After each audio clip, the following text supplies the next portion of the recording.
I know the natural inclination for everybody is to look at the records, and I say this every week. You don't look at the records in the SEC. I'm telling you. I mean, it's not trying to motivate or inspire or do anything else. It's just the truth. Mississippi State is one of the programs in our conference that has the richest tradition.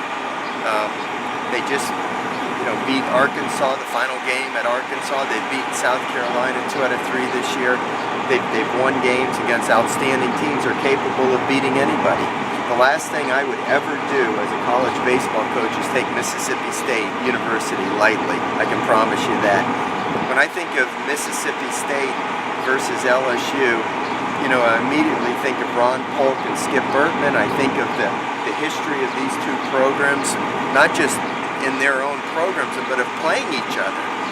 I think you can argue the case that the rivalry between Mississippi State and LSU has had more to do with the promotion of college baseball in general than any other rivalry in all of college baseball. And I say this because if you really believe the Southeastern Conference is the best conference in all of college baseball, the rivalry between Mississippi State and LSU is what allowed that rivalry to grow.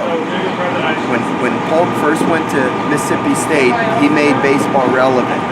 When Skip came here a few years later and he developed LSU into a top-notch program, all of a sudden there was a natural rivalry within the conference. And as those two schools played each other over the next, it's been a couple of decades now, it's brought the whole level of the SEC up to a height that it had never experienced before.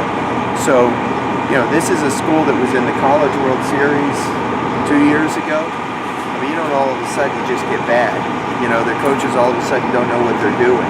They have talented players, they have talented pitchers, and this is going to be a very, very tough series, especially being played in Starkville, Mississippi. So, if any fans or any of our players were to think for 1 second that this is in some way going to be an easy series, they're sadly mistaken. You can be humbled in this game very, very quickly, and I think it's going to be an extremely tough series.